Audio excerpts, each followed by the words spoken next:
Hello people there in influences. Probably not, but if you happen to stumble upon this video, today we're going to be ranking all the rookie QBs who have played in the NFL preseason. I know we still got another week left, but we could get a good feeling of where these QBs are and how to rank them. There are 15 of them, and starting off at 15 is Mark Gronkowski for the Dolphins. You know, it's not his fault that he's ranked this low, it's just he only threw 5 attempts, completed 2 for 1 yard. He just didn't play. That's not his fault, but he qualifies under one of these rankings. So unfortunately, he is last.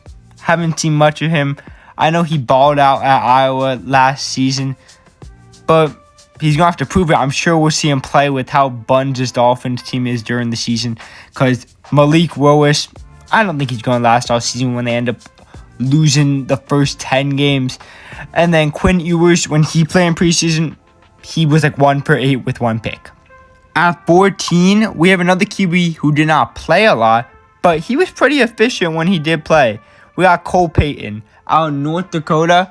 Honestly, I really did like his final college season.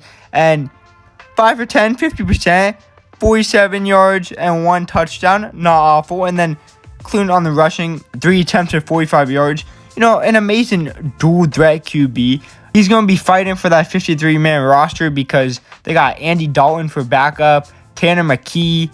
So he's fighting for it. I'm sure we'll see him this week ball out too. At 13, we got Miller Moss with the Bears.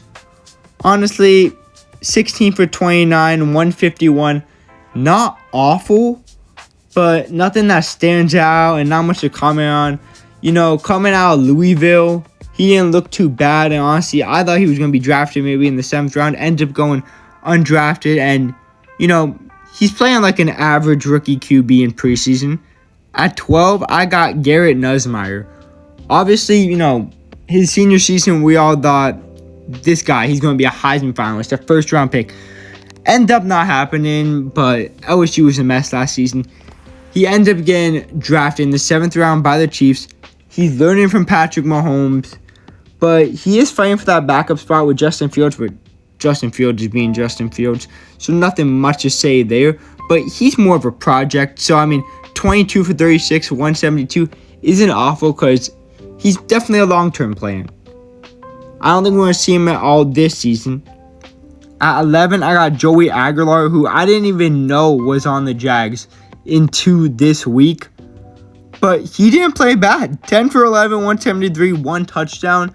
You know, he had that big lawsuit trying to get his extra year eligibility to go back to Tennessee. Didn't work. He ends up signing with the Jags. At one point, I thought he was like trying out for the Titans, but I guess I just don't know ball. But he actually kind of looked pretty good. At 10, we got Beren Morton for the Patriots. And honestly, another not too bad game. 20 for 30, 195, 1 touchdown. You know, at one point he ended up punting, I'm pretty sure, which is like, I guess he's multi-purpose. But 3rd string QB didn't look too bad, honestly. But I don't think he's ever going to end up being something in this league. At number 9, I got Luke Altmaier.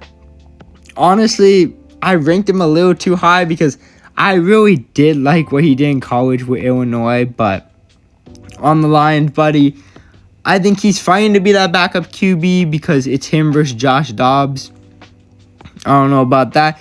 And then, honestly, kind of awful his last few games. 22 for 35, 216, 1 touchdown, 2 picks.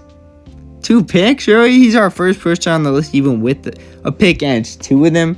Honestly, I think there's only like 3 in total who even threw picks. So, honestly, could be much lower, but I do like his potential. I like what he did in college.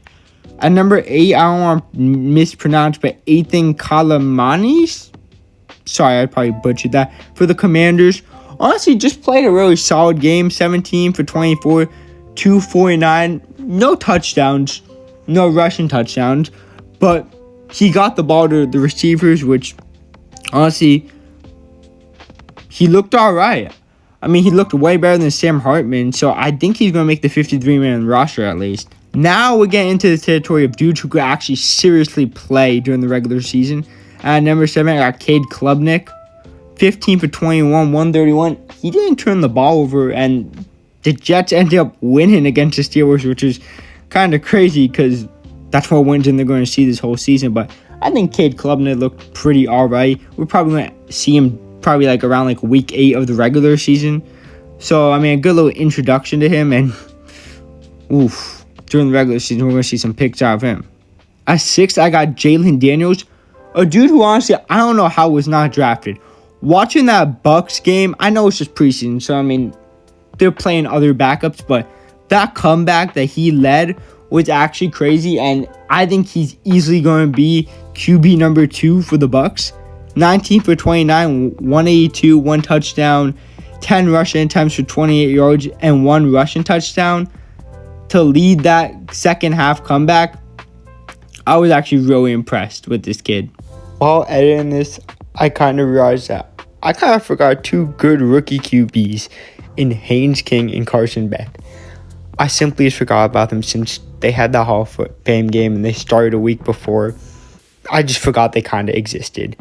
But here's the revamped list where Carson Beck would slot in at 6, Haynes King would slot into 4, and then everyone above Carson Beck just moved up 2 spots. At 5, I got Joe Fagnano. And honestly, I'm pretty impressed with him too. I know he was really balling out with UConn in his last season.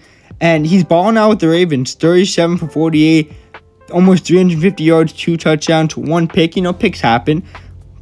But I think definitely makes that 53-man roster. And remember when him and Diego Pavia both were trying out for the Ravens and they're like, oh, Diego Pavia should make it over him. Guys, those Pavia Glazers are crazy. Fagnano could definitely be on an NFL team.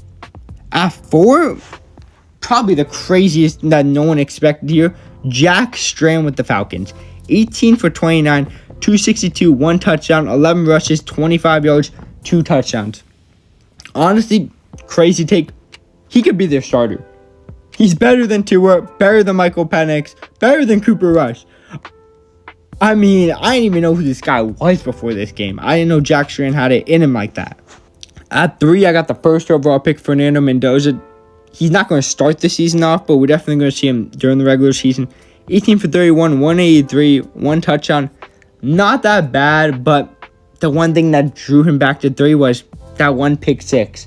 Honestly, rewatching it, it wasn't an awful read, but you got to make wiser decisions. If you were the number 1 overall pick, you cannot be throwing those type of balls. Well, I mean, you could, but when your receivers are like Jalen Nair and Trey Tucker, you can't be throwing those balls because they're not going to come down with them. It's not 100% your fault. I feel like it's like 70% your fault, but you got to make some wiser decisions, Fernando. At number 2, we have Drew Aller. Honestly, this ranking is being hard carried by that week 1 game where he absolutely balled out, where he was like 9 for 13 with 3 tutties. And then overall, 263, 2 tutties, and then that 1 rushing one. And honestly, he could be a franchise guy with Mike McCarthy developing him, sitting behind Aaron Rodgers, one of the best to ever do it. And for all the Will Howard supporters, it may be time to hang up the towel. So that means that number 1 is Ty Simpson. He was 29 for 37, 263, and 2 touchdowns. Honestly, I'm going to admit, I was a Ty Simpson hater. When I saw them pick him at 13, I was like, you're reaching.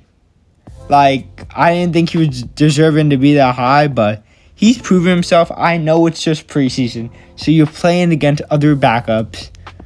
But as of right now, you're looking to be a top 3 rookie QB. So if you keep that up, I could definitely see you being the long-term plan for the Rams.